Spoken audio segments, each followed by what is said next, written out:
welcome to the Ringgold Band Ringgold Rapid Responses series. My name is Cindy Miller-Ongst and I'm a former president of the band. And in this series, we want to introduce you to members of the Ringgold Band and the Ringgold New Horizons Band and give you a glimpse of their lives outside of the band. So today with me is Ringgold Band member Ken Williams. Hi, Ken. Hi, Cindy. Oh, it's so good to see you. Likewise. Miss the playing together. So, what section of the band are you in? Depending on the day. Usually right. I'm in the saxophone section. Sometimes I'm in the clarinet section. Yes, and you don't only play one saxophone in the section, correct? Don't you move around between? Well, one at a time, but yeah. Oh, yeah. Yeah. I've been playing more tenor sax just out of need, but I'm an alto sax player. Right. If anybody asks. I remind Chuck, our conductor, that that's my main that's your main act. Right. Yeah. You're quite a utility player. Do you serve the band other than playing? I had been a board trustee, but nothing else at present. Yes, and we really valued your input as a trustee for those years. So thank you for that. How long have you been with the band? Well, this is my kind of second tour of duty. So I had actually joined the band way back when I was in high school as an 11th grader at Muhlenberg High School. Started coming to rehearsals. My private teacher at the time, Lester Yeager, he was the last Ringgold band member to have actually played under the baton of John Philip Sousa. So he actually introduced me to the band when I was in 8th grade, but it was a little early for me. I was a little intimidated. But and I was with the band about 17 years before I took a 10-year break to go do some rock and roll, play some different instruments, and I returned to the band. Wow, it must be 5 years. Yeah, it's 5 years ago. So I've been back with the band for the last 5 years, and quite happy to be back.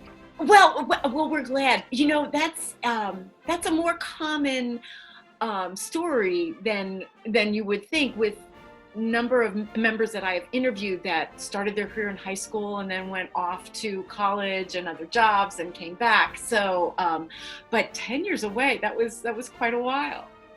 Yeah, I did quite a bit during those 10 years. I kind of focused on saxophone quartet, but also did some cover band, a lot of music from the 70s and the 80s that I love, popular stuff, and so got to play some drums and do some guitar and keyboard. So got that out of my system and really missed the discipline of playing legit music, and so I'm just about getting my chops back, although I have to admit I did lose them during this quarantine because I was playing piano, not so much my other horns. So when I went to record a march, wow, I really had to work on getting my chops back.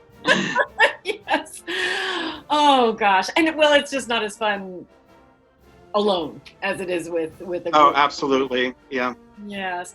Do you remember your first gig or memorable performance with the band? First gig, that's really going back in the Wayback Machine.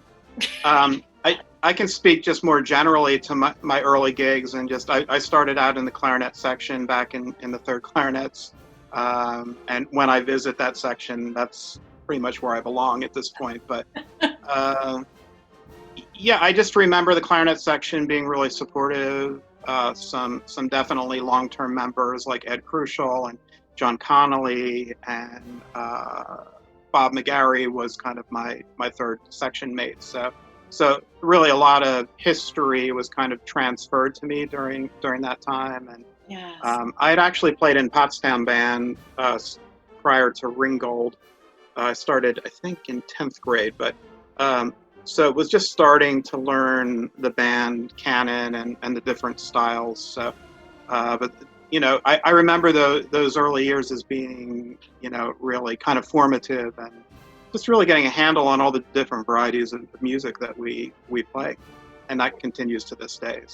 Yes, that is one of the wonderful things. And you know, that what you mentioned about the mentorship of the people that you played with as a very young musician, that's really an important thread in our history, in the Ringgold Band history and family of the Ringgold Band.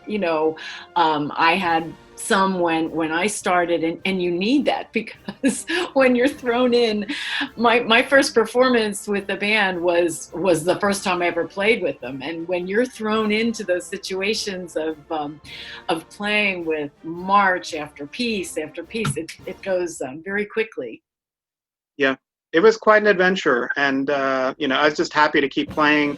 Whenever people ask me, I say, well, I'm glad I never stopped playing, because I imagine I have so much respect for the New Horizons players who come back after sometimes many years away. It takes guts, and being in the role more of mentor than mentee at this point. That's a Seinfeld phrase, isn't it? But anyway, having moved into that role and working with some of the high school students and people who are new to the band, it's nice to be able to pass on that tradition as well. So it really is. So what is your occupation?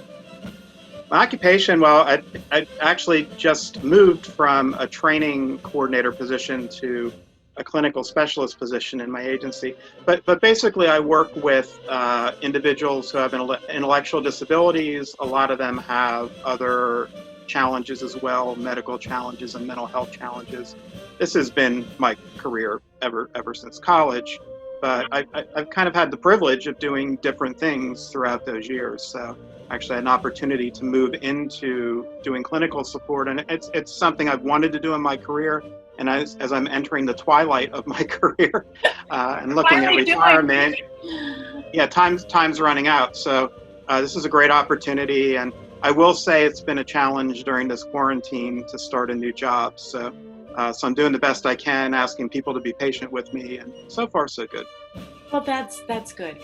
And you're the number of different hats that you've worn throughout your career, you've been very gracious to share with the band. I know when we were going through our conductor search, we were very grateful for your expertise in putting together a job description and the interview process. So the band has benefited from from your expertise in that. Yeah, that was an 11-year tour of duty in human resources. So I think that was just about enough time to spend there. Right. So I'm happy. My understanding is a lot of people never leave it, but I was quite happy to not do it and to do some different things. So yeah, that's been kind of a real blessing in my career, is that it's sort of, there's opportunity at every turn, and so I've done most of the things I kind of set out to do, but I appreciate the variety. And that keeps it new. I think, sure. You're very fortunate in that. So when the band finally is able to get back together, do you have a particular song that you're really anxious to play? Well, Maestro Ebersol definitely throws a lot of interesting band literature at us, and so who knows what's around the corner. Yeah. I have to say that it's been very challenging to play, and very challenging to kind of get my head around some of the pieces that we've done in the last few years. I guess I go back to kind of my favorites, and some old, some new. Ringgold Rhapsody I love, so whenever that shows up on my stand, I'm quite happy to play it. It's such a weird and quirky piece, and it's a folksy Berks County thing, but it's just a great arrangement. So, yeah, some of the newer stuff we did I really enjoyed. So the Elton John medley and the Genius of Paul Simon, I really enjoyed that. Oh, so. Yes, that was fun. That was a lot. Yeah, I know I've spoken with Chuck, and whenever I have his ear, I kind of talk about kind of hooking new fans into the band. And, we've got now almost 50 years of popular music that sometimes that's the ear candy that people need to get hooked into all the other stuff the band's doing. It's definitely something I learned being kind of the leader of my quartet, is throwing some stuff that people know, throw some Beatles or whatever in the mix, and before you know it, they're enjoying all the other classical literature and, older stuff that we're doing. So I'm really a believer in that kind of that ear candy and getting people, Yes. interested. Yes. So that every audience member can go away humming something that really touched them or spoke. Yeah. So Les Mis too, but that's my favorite musical. So, and whatever new stuff comes down the pike. So. I know. I was really enjoying working on Casey at the Bat when we were, Yeah. when everything fell apart, because that was Quirky piece, yeah. Yeah, very quirky and historical in a way, but dramatic. Dramatic. It had so many things. So, Yeah. is there anything that you would like people to know about the Ringgold Band?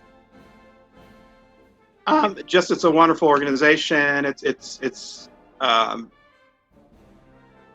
group of high quality musicians, and being a community band, that's always a kind of a balancing act.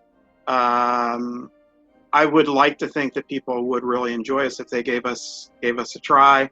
And our concerts are pretty eclectic, so I would guess most people wouldn't walk away from a concert not having enjoyed at least some of the music that we do. So the variety is where it's at for me, and that's just not in playing music, but listening to music as well. So if somebody saw my music collection, they'd really be challenged to think, oh wow, how does he listen to all this different stuff? But that's what it's about for me. So. Well, thank you for sharing that and for being a part of our series. So this is Cindy Miller-Ungst and Ken Williams from the Ringgold Band signing off on our rapid response video series. Until we see you again. Bye.